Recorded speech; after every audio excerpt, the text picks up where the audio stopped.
Catherine Colonna, former French foreign minister and current head of the Independent Review Group, welcome to our screens. Thank you for having me. It's a pleasure. It's a pleasure and honor.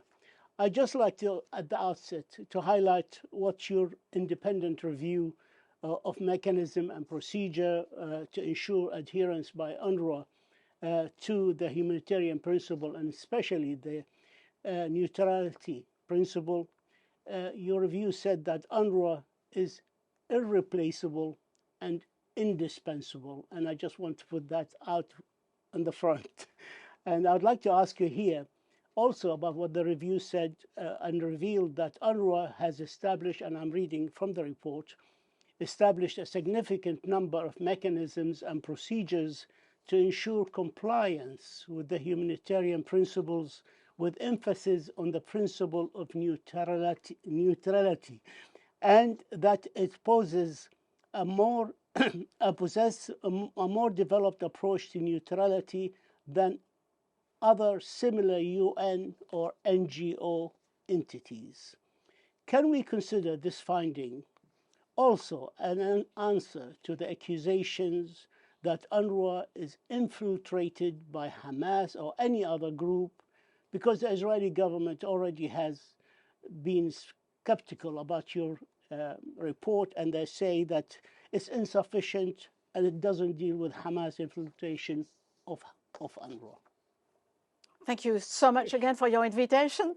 What you said is true, and I would like to repeat that, yes, UNWRA has an indispensable and irreplaceable role for millions of Palestinian refugees in the region. Let's start by that. So you were right. Thank you for starting by that. That what was our mission? It was not to investigate on allegations made against UNWRA personnel. This is the mission of the OIOS, the specialized body of the United Nations. The mission was, as you said, to look at the mechanisms in place within UNWRA to maintain, ensure this very important humanitarian principle of neutrality in a very difficult environment. See what they are, make an evaluation of whether they're fit for purpose or not, whether they are duly implemented or not, and whether there are improvements needed. That was part of the mission.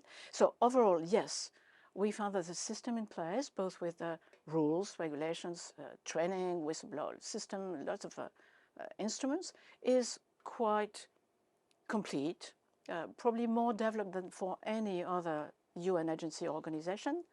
But if you read the next sentence, we say that there's always room for improvement for each one of us, by the way. The same is true. And the same is true for, of course, this organization. And we found areas where they could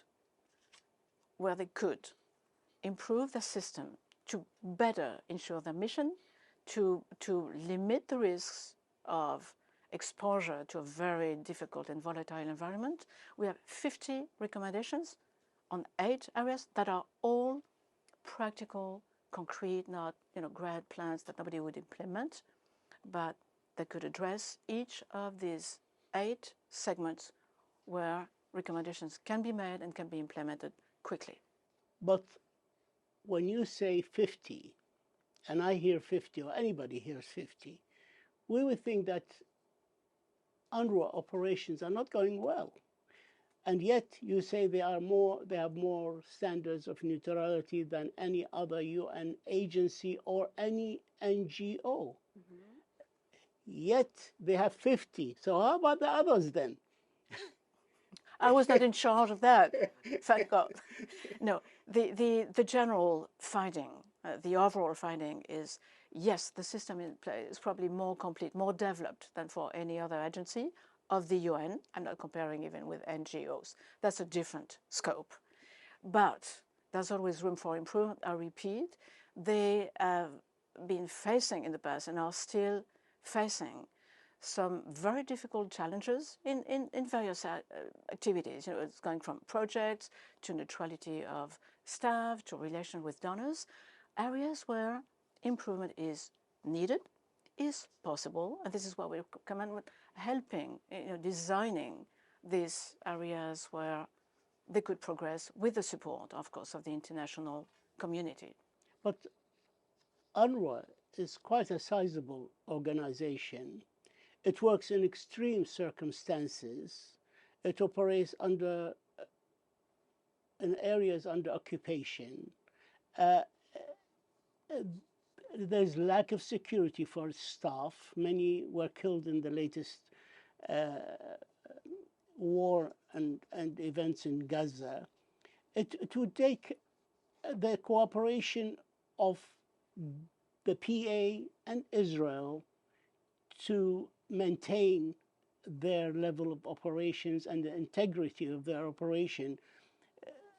It would take actually a miracle to operate normally in such circumstances for any organization. Don't you think so?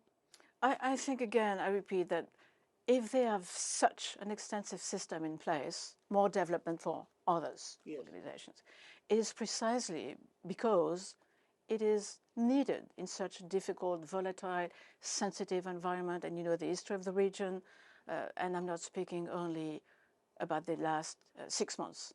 And UNRWA operates not only in the West Bank and in the Gaza Strip, but also in other fields of operation: Jordan, Syria, Lebanon, Jerusalem. So yes, we have the specific issue of the ongoing crisis.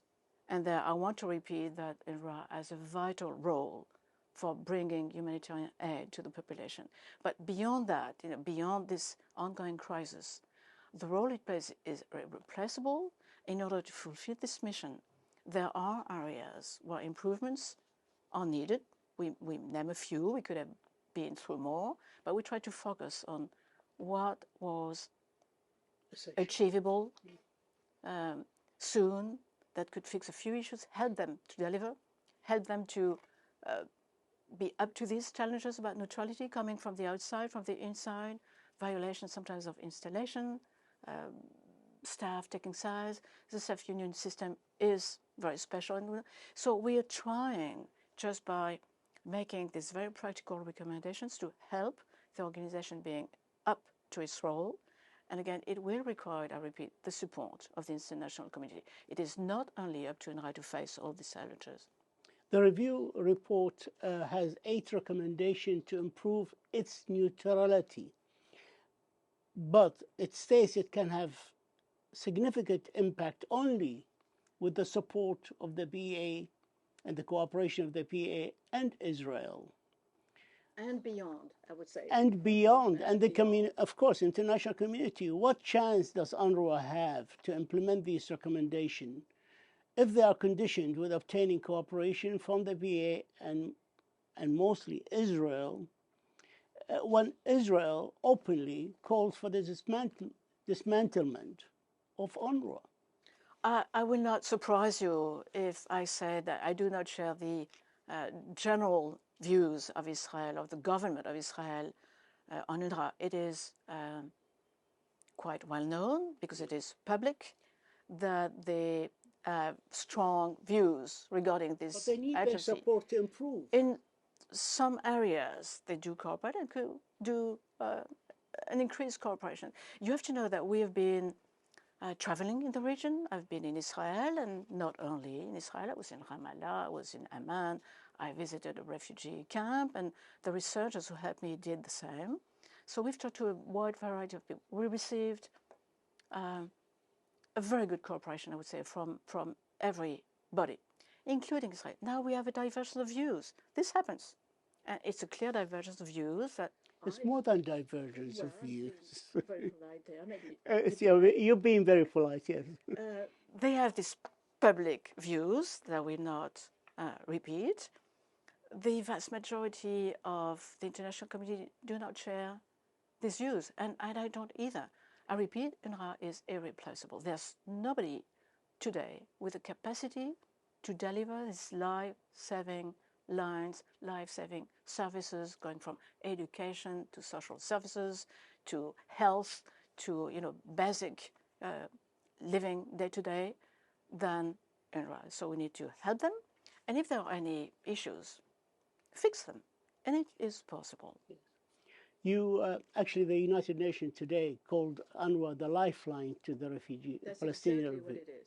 For millions of people. For millions of people. Your report criticized UNRWA as well about their engagement with donors, and there's a widening mistrust between the donors and towards UNRWA, especially after the allegations of being infiltrated by. How can this be remedied and to rebuild the trust between the donors and UNRWA? It is crucial to foster the trust, to rebuild what needs to be rebuilt.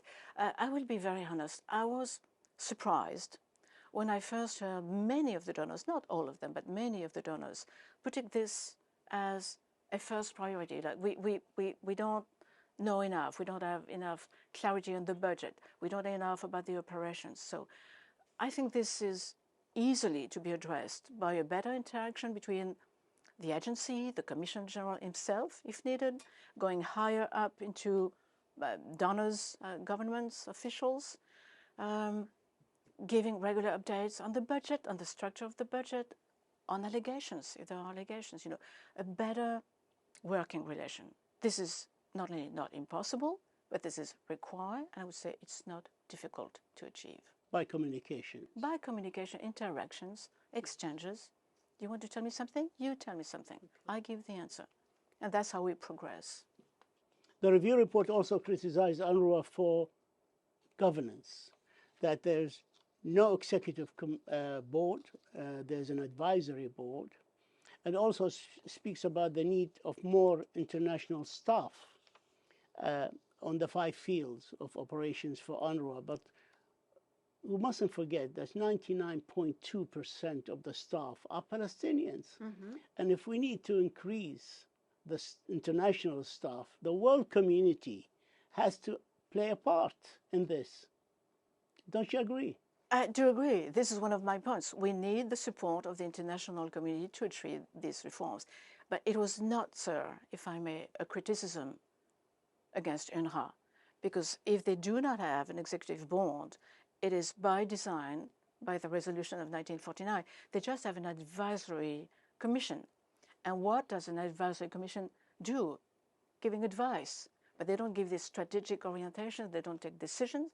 So we have the Commissioner General with this immense task of delivering these social services to the population, millions of Palestinian refugees, without the support of a strong governance. So within the text as they are, within the mandate, not changing anything, having, I say, the advisory commission up to its role, meeting more often, maybe at a higher level, maybe at the UN headquarters in New York. Why not? Making it more responsive to the challenges that UNRWA faces. As we just agreed that 99% of 0.2 are Palestinians. Normal, and they are Palestinians from Palestine, which is occupied now, many lands in Palestine, for 75 years. How do we expect, as human beings, that they have no opinions or feelings? And to speak about UNRWA staff neutrality, is it achievable from people who lived under occupation for 75 years? And we speak about politicization of the staff. Is it possible, humanly possible, to take away their political opinion, their feelings as an occupied nation? Is it within our reach? It's not about that. Every human being is entitled to have opinions, including political opinions, including political opinions I could share or I could not share. But by joining UNRWA, every staff has obligations vis-à-vis the agency, vis-à-vis the United Nations. And political opinions are one thing. What do you mean by neutrality? Exactly.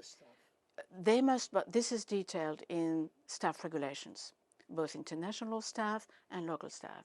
You, as an employee, have to represent the values and respect the mission, I would say, of the organization. So having political opinions is perfectly normal, not only acceptable, but normal. But how about the feeling of injustice of being occupied people? behaving in your, capacity of employee by importing this opinion, taking publicly sides. You cannot do that, whether it is on social media or otherwise. Sometimes, because unfortunately this happened, threatening the management where they, report an alleged breach. This has been ongoing and it is public. And this is the difference between having an opinion and being engaged actively in some other activities, whether they are military, because sometimes it does happen as well, or just political. You cannot have another job, if I may say, when you are an employee of the United Nations or UNWRA. When the report speaks about the neutrality of the installation, UNRWA installation, UNRWA has approximately about 1,000 installations in the 5 fields of operation that does not, and UNRWA does not have policing or military or investigative capacity to discover critical breaches to the neutrality of their installations, such as tunnels or the stacking of military equipment. All UNRWA can do is, when they discover a breach, is to inform the host country and other countries concerned. What can they do? This is an area where progress is needed. You are right, they don't have capacity of an intelligence service or anything, but there are examples where there's been, I would say very politely, a misuse of their installations, of their buildings, of their premises, by all sides, by the way. It's not only coming from one side. Military incursion is a violation of neutrality of the premises, for example. By Israel. By Israel, this is happening. Yeah. Other, side, political parties or military branch would or could conduct activities that are contradicting the neutrality of the premises. These installations should be respected as such. They are of a civilian nature. UN, they should be respected so the mission of UNRWA can be delivered faithfully. There is a system of inspections. It must be improved, and they need, we go back to the same question of additional means, possibly. They need to have the capacity to monitor, oversight, maybe do random inspections, and when they do inspections, broaden the scope of the inspection, not only look at whether the UN sign is there or whether the no weapon policy little note is there. It's a good start, but it's not enough, and you know what I mean. How about the education, neutrality of education? Very sensitive issue. Yes, of course.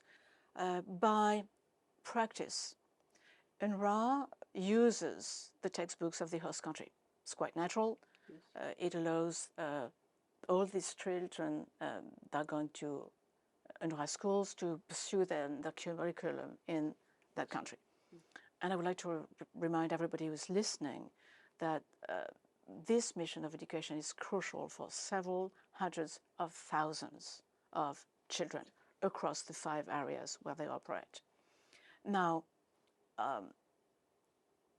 we didn't have time to focus on Syria. That would be an interesting case as well. But let's say, talking about the PA textbooks have been reformed in the past, and they need to be updated again by acknowledgement of the, Palestinian government.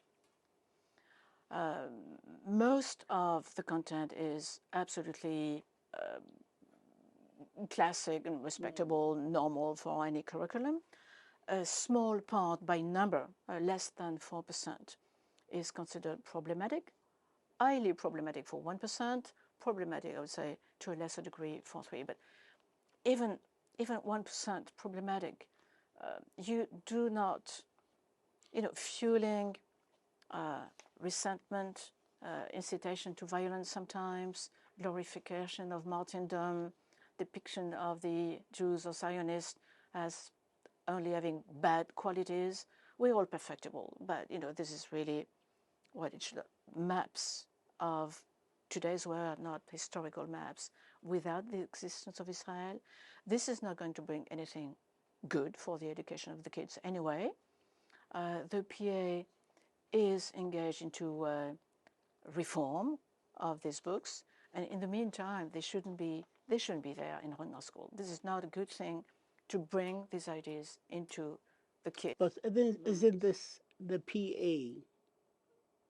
PA responsibility? It's not UNWRA's. Textbooks are the PA textbooks. Yes. Yes, like in Jordan, they are the textbooks of Jordan and so on. Yes. By practice, again, that would allow a child to then pursue its curriculum. In addition to textbooks per se, there are locally produced supplements. Like in a school, a principal will create a specific document for base studying in school, and sometimes they are not better. There is not enough cooperation between UNWRA and other United Nations agencies. Oh, there could be more. Is my point. There could be more, in accordance with the Resolution 52 for 1949, which established UNWRA by the GA.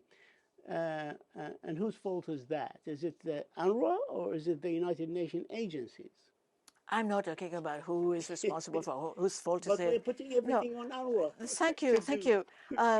In the report, we write that this is built in the mandate. Actually, Article 18, this resolution you just quoted, requests other agencies and organizations to cooperate to help UNRWA.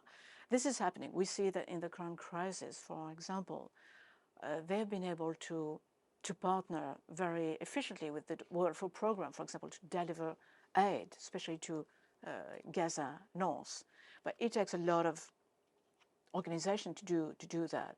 What we say is that, especially during this ongoing crisis, it could be a good idea to develop this cooperation. It could bring, further capacities, including staff capacities, further expertise. So respecting the mandate of each one of these organizations, cooperation could be really helpful for the population. I have time's caught up with us. I have two quick questions. And please. The SG has already accepted and endorsed all recommendations by your report. So what is the way forward? Who is going to implement these? Is it UNWRA? Is Mr. Lazzarini is going to be responsible for the implementation? And last but not least, what are your hopes for this report to make a difference for these countries which held or suspended their donations to UNWRA? Thank you. Two quick questions, two quick answers. The report is there. It is already good news, and I hope you consider it good news because we've been trying to be clear and practical. Thank you for that.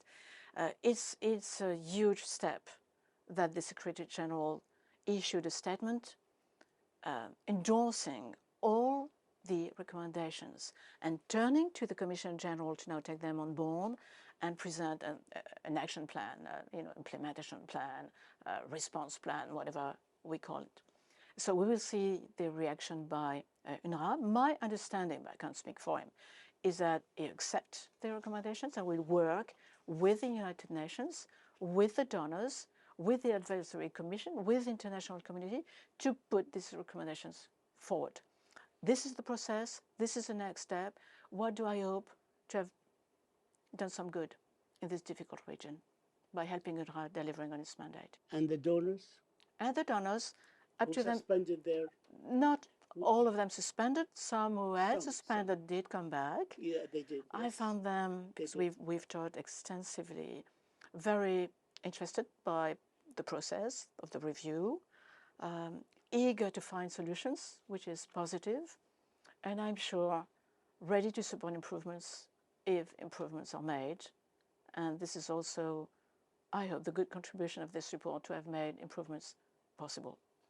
Catherine Colonna, former French foreign minister and current head of the Independent Review Group, we thank you for your insight. We thank you for honoring us with this interview, and we wish you all the very best of luck. Thank you. Thank you. Thank you.